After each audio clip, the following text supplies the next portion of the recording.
আপনার কি মনে হয় ফেসবুক বা ইউটিউবে যে কোনো ভিডিও দিলেই কি ভিউ হবে বা মানুষ আপনাকে চিনবে? উত্তরটা হলো না। আমরা অনেকেই কন্টেন্ট ক্রিয়েশনের শুরুতে উৎসাহ নিয়ে কাজ শুরু করি, কিন্তু কয়েকদিন পর আর কোনো টপিক খুঁজে পাই না। কেন এমনটা হয়? কারণ আমরা সঠিক নিশ বা বিষয় নির্বাচন করতে পারি না। আসসালামু আলাইকুম, কেমন আছেন সবাই? জিরো থেকে হিরো কন্টেন্ট ক্রিয়েটর সিরিজের আজকের এই দ্বিতীয় পর্বে আমরা শিখব কিভাবে আপনার জন্য এমন একটি নিশ বা বিষয় খুঁজে বের করবেন যা আপনাকে খুব দ্রুত একজন সফল কন্টেন্ট ক্রিয়েটর হিসেবে গড়ে তুলবে। সহজ কথা বলতে গেলে আপনি কোন বিষয়ে কন্টেন্ট তৈরি করবেন সেটা হলো আপনার নিশ। যেমন ধরুন, কেউ ভালো রান্না করেন, কেউ টেক রিভিউ দেন, আবার কেউ হয়তো সুন্দর করে কথা বলে মানুষকে মোটিভেট করেন। সব বিষয়ে ভিডিও না বানিয়ে কেন একটি নির্দিষ্ট বিষয়ে ফোকাস করা জরুরি? কারণ যখন আপনি একটি বিষয়ের উপর কন্টেন্ট তৈরি করেন তখন ফেসবুক বা ইউটিউবের অ্যালগরিদম বুঝতে পারে যে আপনার কন্টেন্ট বা ভিডিওগুলা কাদের কাছে পৌঁছানো উচিত।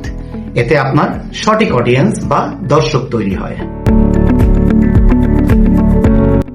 আপনার জন্য পারফেক্ট নিশ খুঁজে পেতে এই তিনটি প্রশ্ন নিজেকে করুন। Number 1, passion.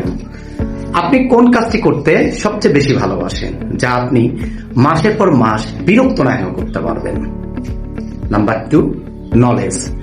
সেই বিষয়ে আপনার কি ন্যূনতম জ্ঞান বা শেখানোর মতো অভিজ্ঞতা আছে? Number 3, demand.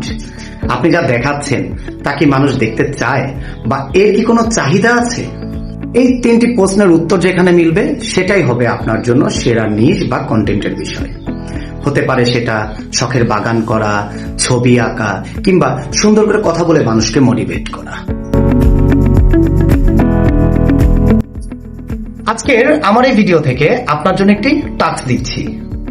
এমন তিনটি বিষয়ের নাম নিচে কমেন্টে লিখুন যা আপনি খুব পছন্দ করেন। আমি আপনাদের সেই কমেন্টগুলো দেখে রিপ্লাই দিব যে কোনটি আপনার জন্য সবচেয়ে ভালো বিষয় হতে পারে।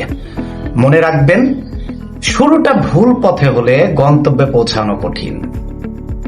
পরবর্তী ভিডিওতে আমরা কথা বলবো মোবাইল দিয়ে কন্টেন্ট বা ভিডিও তৈরি করার জন্য আপনার কি কি বেসিক সেটআপ লাগবে, কিভাবে আপনি প্রফেশনাল ভিডিও তৈরি করবেন।